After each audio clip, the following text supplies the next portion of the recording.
안녕하세요. 오늘은 그 회원님께서 질문한 내용에 대해서 답변을 드려보도록 하겠습니다. 법인이 임차인으로 계약한 경우 대항력과 우선 변제권이 발생하는지. 기본적으로 우리가 법인 같은 경우는 자연인이 아니기 때문에 개인에게만 대항력이 있는데, 우리가 영세 임차인을 보호하기 위한 그러한 지원을 하는 법인 같은 경우는 대항력이 인정이 됩니다. 그래서 그런 내용들을 한번 살펴보면, 첫째, 주택임대차보호법 제3조 3항에 따라 대항력이 인정되는 법인으로 임대차 계약서를 작성하고 법인의 직원이 대항력권을 갖추면 대항력이 인정되는 것으로 알고 있습니다. 회원님께서 여기까지는 알고 계시네요. 그럼 법인이 임대차 계약서에 확정일자를 받은 경우에 경매 절차에서 확정일자부 우선 변제권으로 배당받을 수 있나요? 즉 법원 경매나 암지상 구매에서 확정일자로 배당받을 수 있나요? 이런 질문이죠. 두 번째 질문은 국민주택기금 재원법인인 한국토지주택공사 LH죠. 그리고 지방 이 공사가 임차의 열악한 지위에 있는 임차인을 보호하기 위해서 지원하는 이 법인들이죠. 임차인으로 계약하고 그 공사 등이 선정한 입주자가 대항력권을 갖춘 경우에도 대항력과 우선 변제권이 발생하게 되는가가 궁금합니다. 이런 내용 갖고 질문하셨죠? 이런 내용에서 주택임대차보호법에 정해져 있는 내용을 한번 먼저 살펴보고 설명을 드리도록 하겠습니다. 주택임대차법 제3조 대항력 등이라는 내용이 나오죠. 여기 제3조 제1항을 보면 임대차는 그 등기가 없는 경우에도 임차인이 주택을 인도받고 주민등록을 마칠 때에는 그 다음 날로부터 제3자에 대해서 효력이 생긴다. 즉 대항력이 발생한다는 거죠. 여기서 말하면은 좀 설명을 드리면 이런 거죠.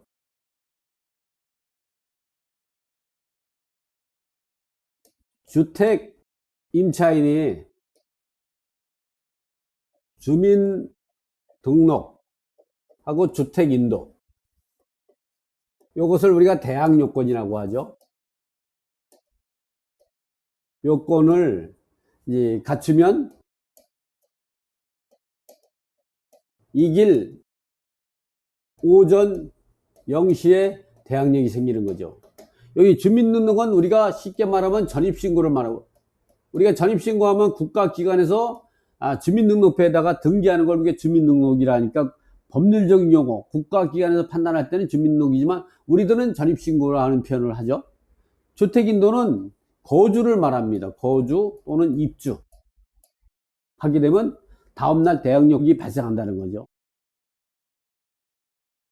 또 그 3조 제2항을 보면 어떤 내용이냐면, 주택도시기금을 재원으로 하여 저소득층 무주택자에게 주거생활 안정을 목적으로 전세 임대주택을 지원하는 법인이 주택을 임차한 후 지방자치단체의 장 또는 그 법인이 선정한 입주자가 그 주택을 인도받고 주민등록을 마쳤을 때는 이 제1항을 준용한다. 이 얘기는 뭐냐면 마치고 다음날 오전 0시에 대항력이 생긴다.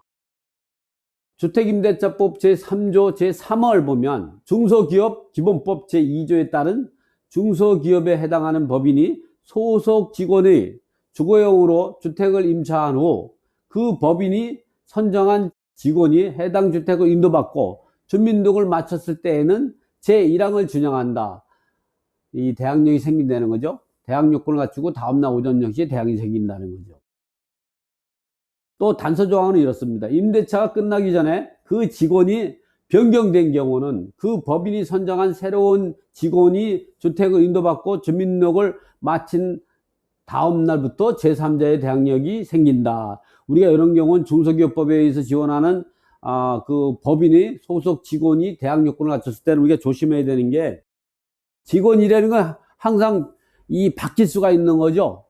바뀌기 전에는 최초의 대항력권을 갖춘 다음날 오전 0시에 대항력이 생기지만, 그리고 변경이 되면 그 최초의 대항력권을 가지고 있던 직원이 대항력권을 갖춘 시점으로 계속 연장되는 것이 아니라, 종전 임차인이 나갔을 때는 대항력이 상실되고 새로 입주하면 대항력이 새로 생기는 거죠. 그러니까 그 사이에 직원이 퇴사하고 나서 이 근저당이 설정이 됐다든가 가압류가 있는 말소기준가 생겼다면 그 이후에 새로 입주한 임차인은 대항력이 없어져 버리는 거죠.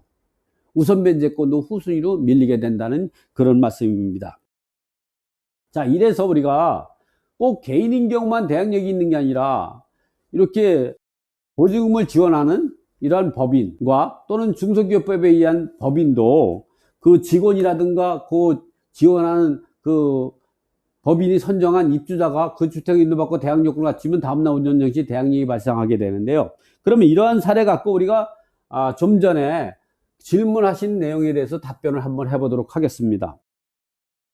주택임대차보호법상 제3항에 따라 대항력이 인정되는 법인으로 임대차 계약 후 법인의 직원이 대항력권을 갖추고 있으면 대항력이 인정되는 것은 알고 있는데 확정일자까지 받으면 확정일자 우선변제권까지 경매 절차에서 배당을 받을 수 있느냐, 이런 질문이죠. 두 번째 질문은 국민주택기금 재원법인인 한국토지주택공사 LH 지방공사가 임차인으로 계약하고 그 공사 등이 선정한 입주자가 대항력권을 갖춘 경우에도 대항력이 발생하고 또 확정일자를 받으면 확정일자 우선변제권은 발생하는지가 궁금합니다, 이런 내용이죠. 첫 번째, 두 번째에 대해서 한번 좀 답변을 드려보면, 중소기업에 해당되는 법인도 소액 임차인의 최우선 변제금과 확정일자 우선 변제권의 배당에 참여가 가능합니다. 이 중소기업이 자신의 직원의 숙소나 또는 이 거주용으로 법인이 임차인으로 계약을 하고 직원을 입주시켰을 때, 즉 직원이 대항력권을 갖췄을 때 대항력이 발생하고 나서 소액 임차인으로서 최우선 변제권을 갖게 되고, 거기에 계약서에 확정일자까지 받았다면 확정일자 우선 변제권의 배당에 참여가 가능한 거죠. 두 번째 질문에 대한 답변입니다.